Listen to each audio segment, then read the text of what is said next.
Ever wondered which heroes could survive FNAF 4? No? Well, too bad. For those of you who know one game but don't know the other, FNAF 4 is the 4th installment of a series where you need to survive 6 hours against freaky animatronics that want to snap on you like a nice summer treat. And BTD6 is a game about monkeys popping balloons before they get to the exit to God doesn't even know where. The game also features heroes that will be testing like lab monkeys to see who will make it, who will get close, and who will die night 1. This will be the hardest challenge the heroes have faced so far. So hard that we're gonna have to completely remove the can easily survive tier. None of the heroes have anything that would make this game a guaranteed victory. Power restoring? You have infinite power in this game. Flashing infinite light down the halls? Yeah, good luck with that. Blocking a door? You still have 3 other characters to deal with. There are a lot of abilities that are stuffed by FNAF 4. And we'll talk about it when we get to the heroes. But ultimately, FNAF 4 is just a very different experience. That being said, some heroes will still have hope for survival, but lots will end up succumbing to the nightmares. First we have Quincy. Quincy has nothing. Can't see through darkness, can't deal with the animatronics, just can't even. And while normally I'd give a character that doesn't have anything to deal with the animatronics a C tier, Night 1 poses an actual threat since the animatronics do come out then.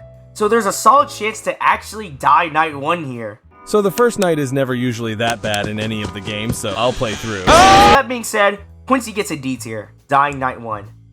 Gwen is the best character at dealing with the nightmares. All she'd have to do is Gwen all over the place and the nightmares would end up being the ones hunted instead. Once she says, "It's Gwenin time," it's pretty much over for them. Thus, she gets a D tier. Mr. Jones is,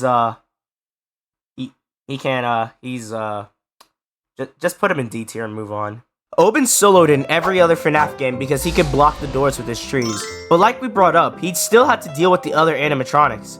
Foxy can come down both hallways and will go into your closet. Freddy spawns inside of your room, and you also have to choose between either dealing with Bonnie or Chica. However, the night it can help with is on Night 5. In Night 5, basically you have a final boss where you have to frantically search for a golden brown gummy bear with the mimic chest on his stomach as he runs through any potential way to kill you.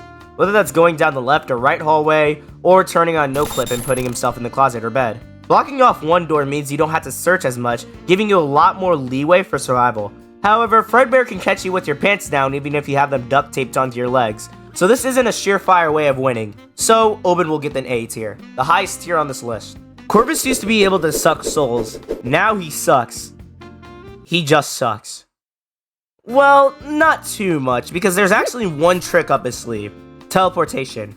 In every other FNAF game, speed and mobility was as useless as an hourglass that's full on both sides. But in this game, since there's no instant way to close the doors, and time is a very crucial resource, teleportation actually serves a good purpose because it means you can get to the doors quicker than others. Along with this teleportation also being quick on the recharge too. Overall, while it is a very useful resource, he's still at most going to get a B tier. The only thing Churchill has is his goggles, which from now on in the rest of the series, we're gonna assume that he can see entities through darkness, which means that he'd be able to save time by looking at the animatronics without resorting to listening to them.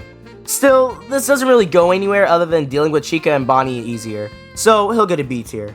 Oh hey look, here comes a streak of doo-doo dogs D tier characters. Ben, Pat Fusty, Ezili, and Adora don't have anything to deal with the animatronics. And while we're doing this, we might as well lump Brickell in here too, because she doesn't have anything to deal with them either. D for all of them. It's like I'm grading the papers of your average public school. Etienne has his drones that can probably help, assuming that the animatronics don't punch them first. But the thing about that is that they don't have flashlights or anything, but they can see through darkness because of their infrared properties, which is the most boring strategy ever because why would you want to turn FNAF 4 into FNAF 1? Also, quick fun fact, while I was looking up if infrared cameras could see through darkness, I found out that Ninja Kiwi literally spelt it wrong in Etienne's description. Etienne gets a B tier in survival, and Ninja Kiwi gets a D tier in spelling. Now remember when we were talking about mobility actually being helpful in this game?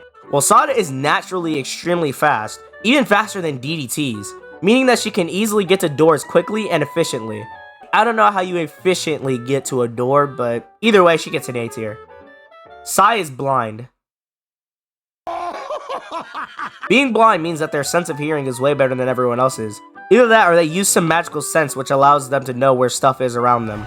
Either way, I do believe they'd be able to hear better than others, but hearing isn't a 100% surefire way of winning. Cause yes, that helps with the breathing, but not only does that not help at all with Foxy and Freddy, but Fredbear likes to play sneaky tricks by faking audio cues, meaning that relying on hearing isn't a good idea. In fact, it really only gives Sai a C tier for this list. Geraldo is potentially the closest character to the easily survive tier. This is because of his glue, which can glue all the doors shut and keep the place more secure than Fort Knox.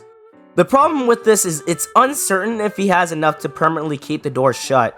If he does, then he still has to deal with Freddy. If he doesn't, then it's a decent help, but not a surefire way of winning. We'll put him in the A tier still. Looking at the tier list, there's way more Ds than the other videos, which makes sense because this game is a lot harder for the BTD6 cast than others. But there will still be some survivors, so I guess that's good. Even if it's the people I hate. Anyways, please like and subscribe as it really does help me make these videos for you all, and I'll see you all later. Bye bye!